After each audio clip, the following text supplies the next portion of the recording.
finish. And first of all, before Carmel, we have Carmel McEniery from Cambridge. Carmel, I've known for many years in the British and Irish Hypertension Society. She has led the way graciously. And now today, to Carmel, I said, I need something about wearable technology. I need more wearable technology about blood pressure and heart rate and variability. So Carmel very kindly came up from Cambridge to tell us about the rise and rise of wearable technology and what to do with it.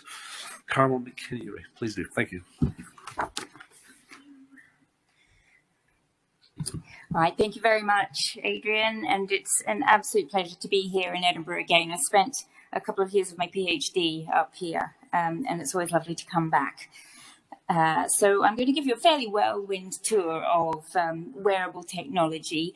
I guess I would say I have no disclosures in this area. I don't work actively in any technological companies or with devices. I do own a smartphone, but that is about the extent of my involvement. So I thought I'd start with this picture, which is a depiction of the first measurement of blood pressure by the Reverend Stephen Hales in 1733. So this is actually in Cambridge, where he was working at the time. And I guess, so this involved inserting a glass rod into the carotid artery of a horse who was about to be put down. And the Reverend Hales' assistant had to measure how high the column of blood rose up the glass rod in order to get some idea of the blood pressure. So that was the very first recorded measurement of blood pressure. I'm pleased to say that we've come a long way since then. That technique neither lent itself to continuous monitoring or reuse.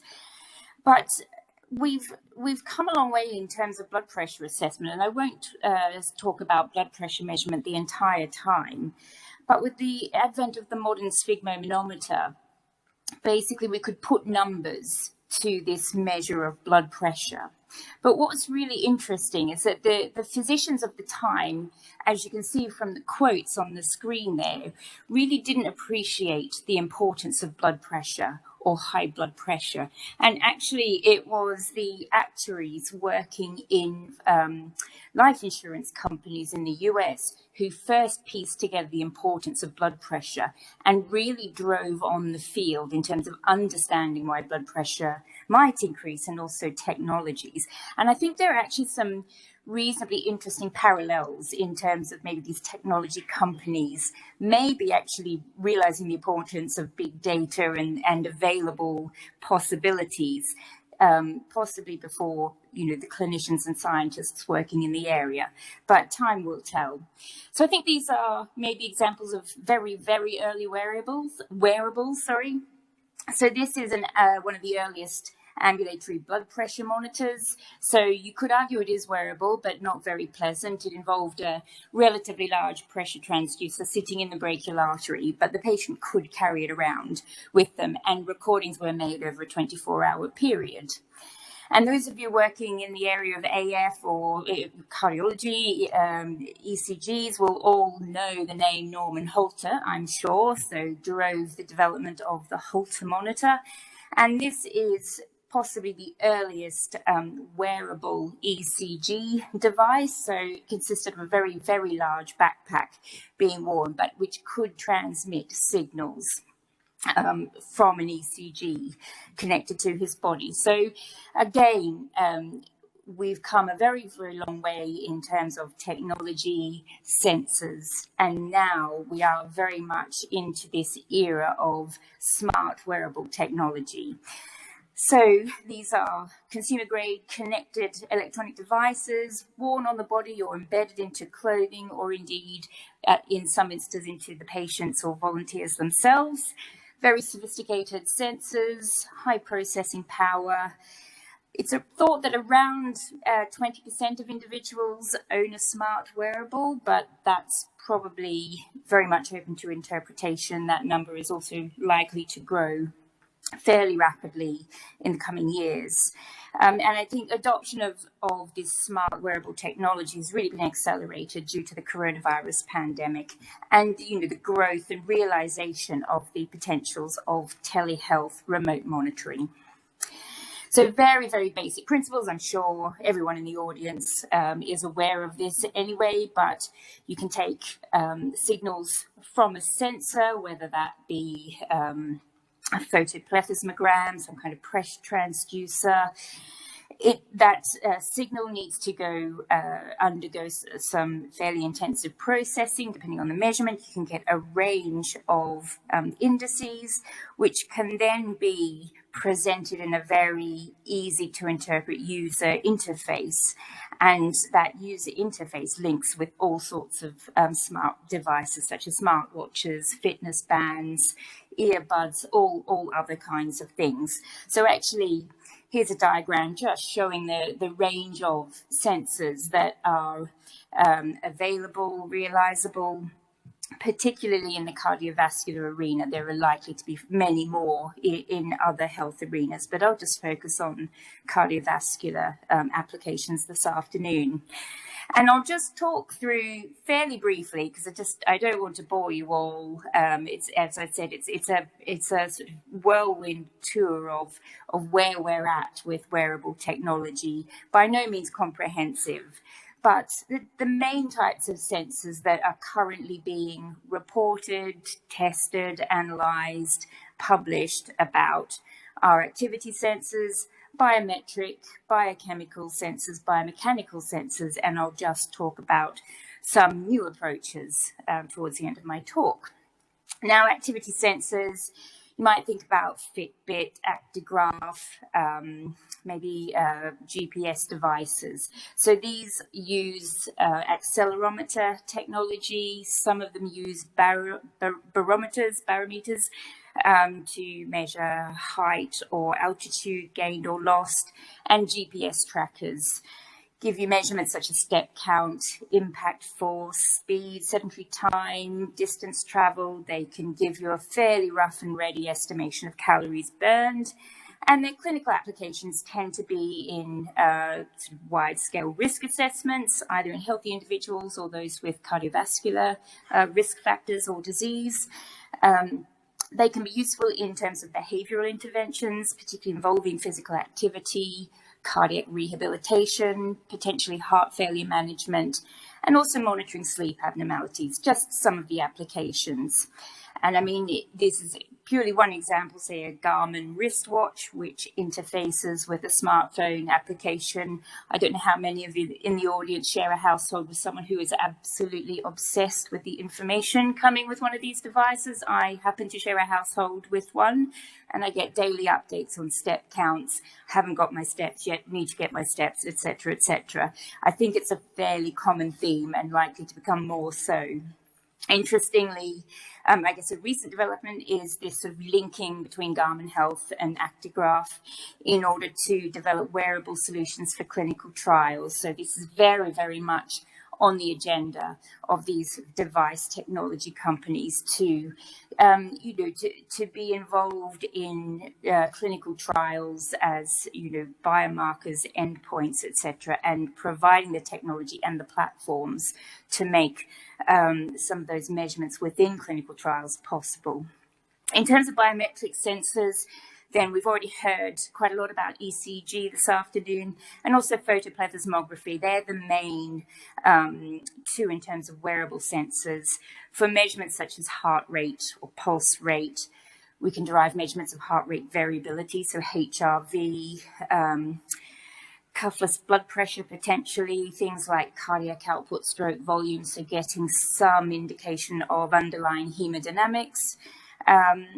It can be single or multi-lead ECG, and again, they have clinical applications in terms of risk prediction, arrhythmia screening, as we've heard extensively about earlier today, acute coronary syndrome diagnosis potentially, and also potentially medication titration, although probably not quite there yet.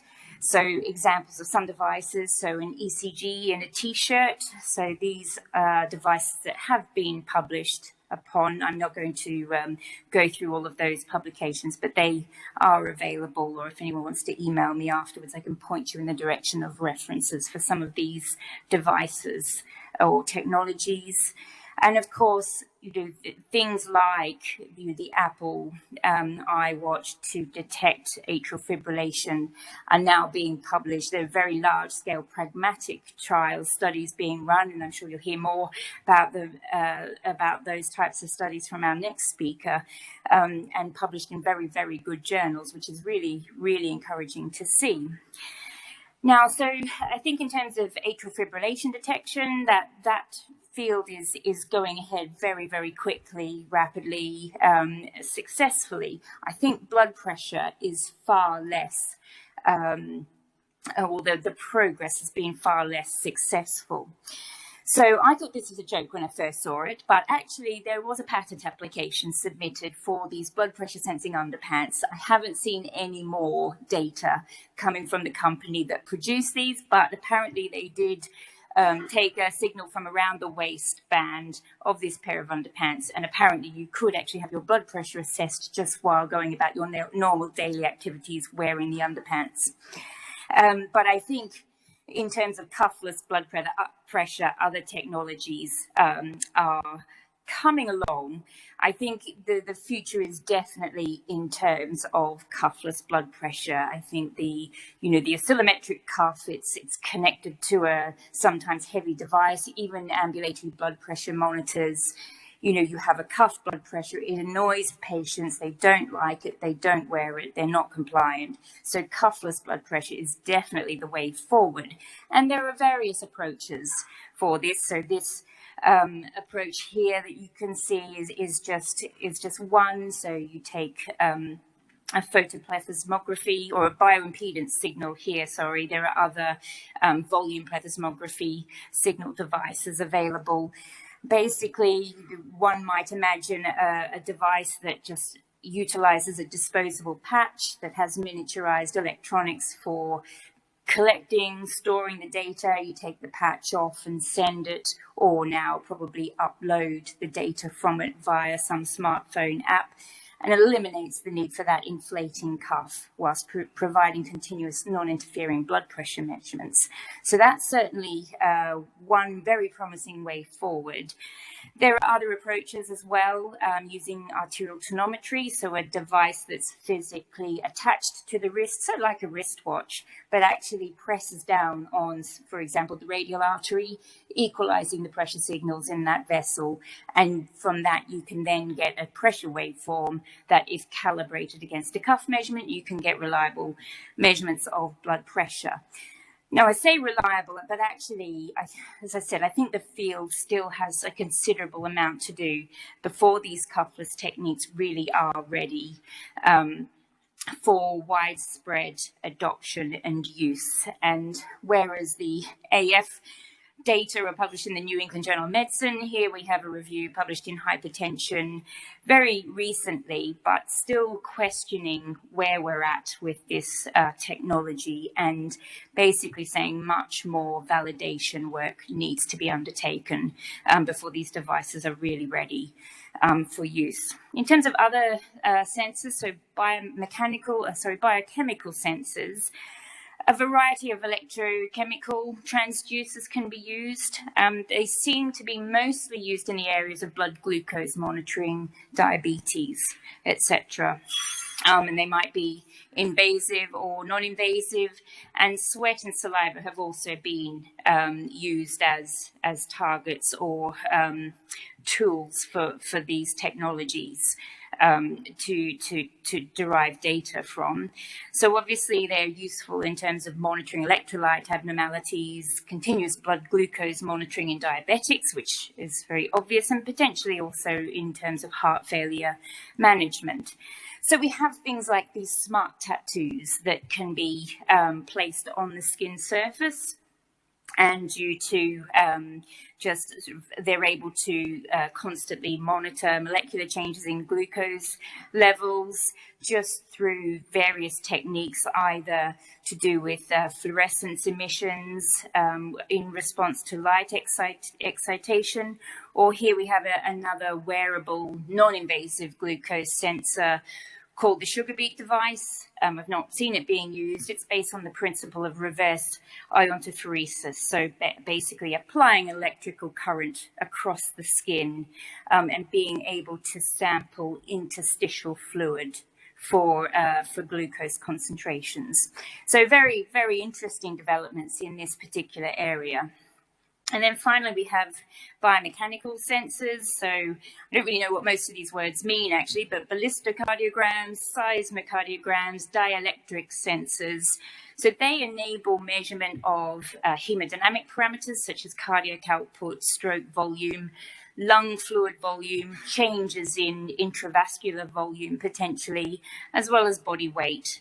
So they may well be useful in terms of continuous hemodynamic monitoring, potentially in a heart failure setting, and also in terms of patient management or making therapeutic decisions remotely, potentially.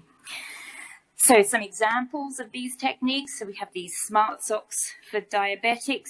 So using these intelligent textiles based around fiber optics. There are some other examples of this technology as well that may well actually be useful in terms of blood pressure measurement at some stage, but that's not very advanced yet.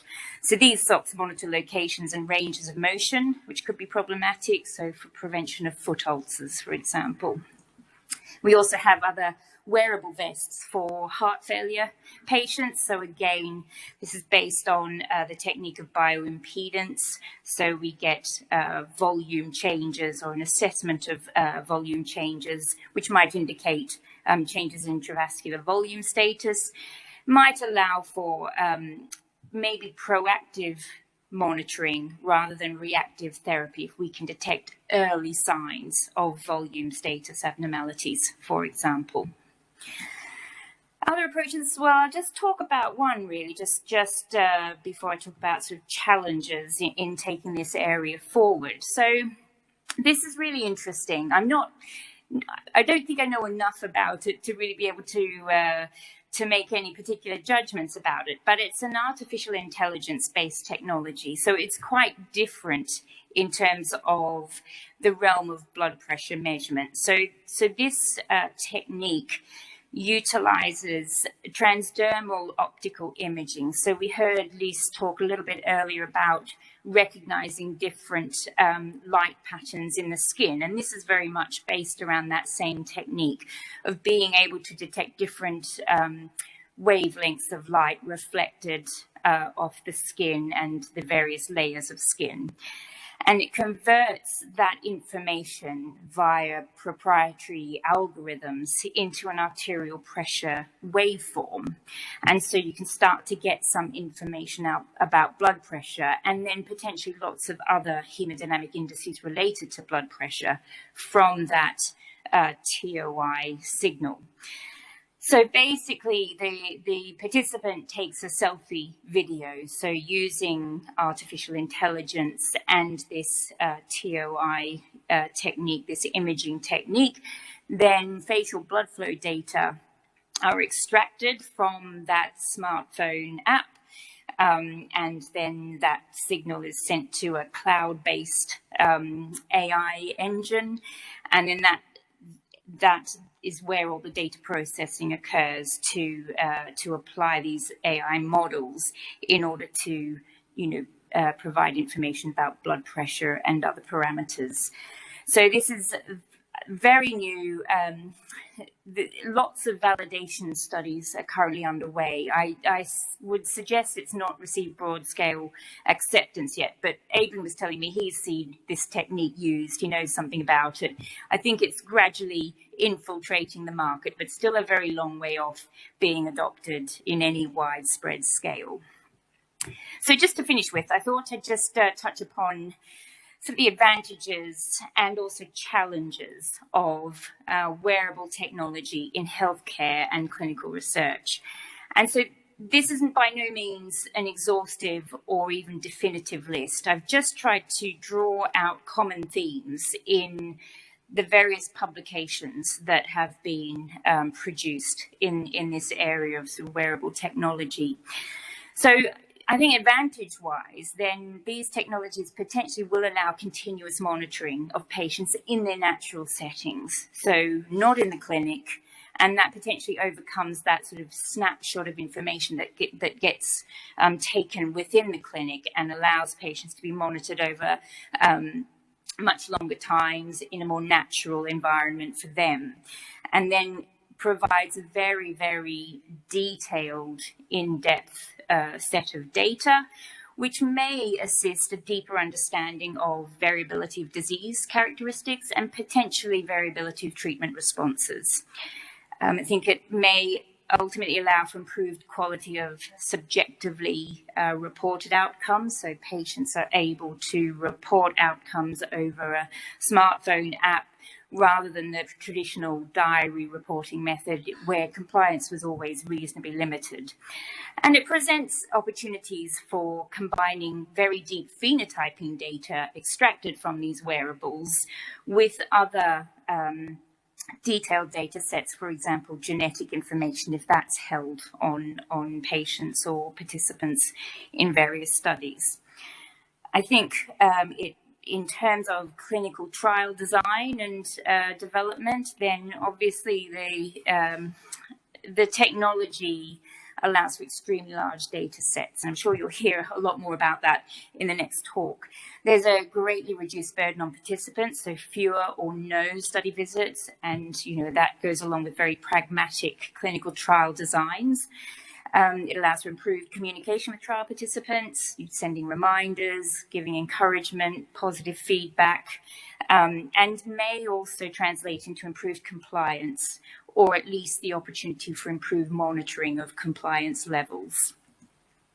I think challenges a lot center on the accuracy of these measurements that we get out of these devices.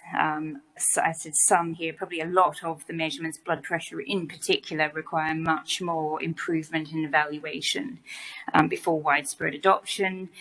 The presence of artifacts could affect a lot of the measurements. So I think a lot more needs to be understood about how the devices generate the data and the shortcomings of that. Also, definitions of normal or abnormal may vary between devices, such as sleep duration and quality. So that presents some issues, again, for thought. Detection of arrhythmias by single lead ECG devices can be limited. I mean, we heard about some very nice data earlier, and that didn't seem to be an issue, but it was an emerging theme from a lot of the publications that I've read through in the last couple of weeks. And I think, robust clinical evidence for these measurements is really lacking still. There are a lot of validation work, but there is a lot of validation work ongoing, but really the robust data are not yet readily available, I don't think. And also, we don't really know whether use of these wearables to enact sustained behavioral changes, i.e. such as with physical activity interventions, really will be successful in the longer term. Now, this is, I think, a very important issue. It's all about data security and governance. Who owns the data? Are they protected? How are the data protected? Data management. A lot of companies are developing platforms, very complex platforms, but are they joined up in any way, or can they be joined up, or will they be, will they remain in isolation, which wouldn't necessarily be very helpful in the longer term? And I think there's a need for far more interaction between clinicians, scientists, device engineers, software engineers, and also regulators, particularly from a clinical trials perspective in terms of the way forward and really incorporating some of these wearable technologies into robustly designed and run clinical trials. And then, of course, there are always other ethical questions that sort of overlap on the data security thing, but what about, challenging populations, older individuals who may not have the latest smartphone technology, or individuals of different socio-demographic backgrounds who may not have access to the technology and therefore may be excluded from some of these trials or studies going forward. And so I guess the last point I'd like to make just before finishing is really who's driving the research agenda, and there's no right or wrong answer to this question. I think it strikes me, as I said earlier, it's a bit similar to the insurance companies deriving data on the collection of blood pressure, or realizing the importance of blood pressure before clinicians did. And I suppose we just need to bear in mind, who's driving the research agenda currently. And I think my focus here is more on sort of clinical trial development. But I guess it's important to bear in mind that if you are incorporating these technologies into a clinical trial, then start with the end point and work backwards so that you ensure you're always using the most appropriate measurement or device, rather than necessarily letting the device drive the design of the trial. And so with that, I will thank you very much for your attention and take any questions if there are. Thank you so much. That was terrific. Time for one or two questions. Carmel, I have used the cutaneous device. I've referred to patients who had no arms, patients who had been exposed to thalidomide in 1960, had phocomelia, no upper limbs. So I'm going to do lower limb blood pressure, which I did. I'd just got that new toy.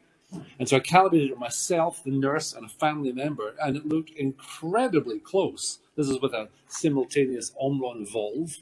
Other brands are available. Anyway, and it was remarkable how accurate it was.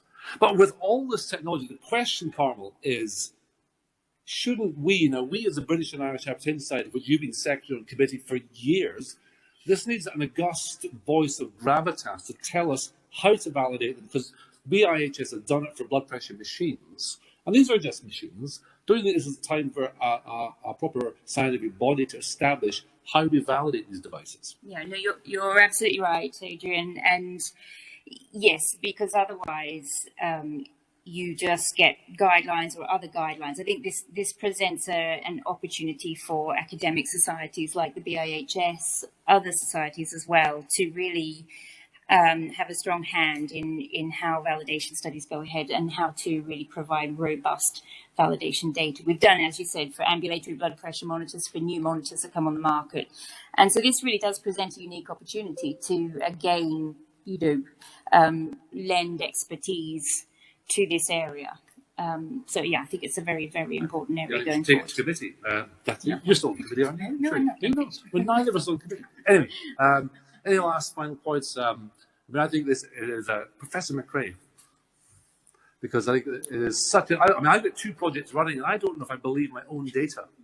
So I realize with two hypertension experts, I should be careful. But so it strikes me that what we're doing is we're sort of redesigning. We're having to redesign the entire technology platform, and we're picking essentially what a minister decided he wanted to look at in the middle of the 17th century as the endpoint. Why would we not, if we go into the bother of building completely new technologies, measure the things that we would like to measure, i.e. vascular stiffness or end organ damage in a robust and reproducible fashion that gives real-time feedback to the individual, rather than measuring blood pressure, which we know already we have almost no metadata on except when people are in the clinic.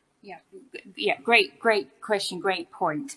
And I completely agree with you. And I think this is, I was going to make the point during my talk, I suspect traditional pharma or, even clinical trialists within academic medicine haven't taken that move forward yet. So, and it's not, I think because the environment of clinical trials particularly has always been so highly regulated, so highly stringent, we sort of cling to those biomarkers that are accepted and we know are gold standard and robust.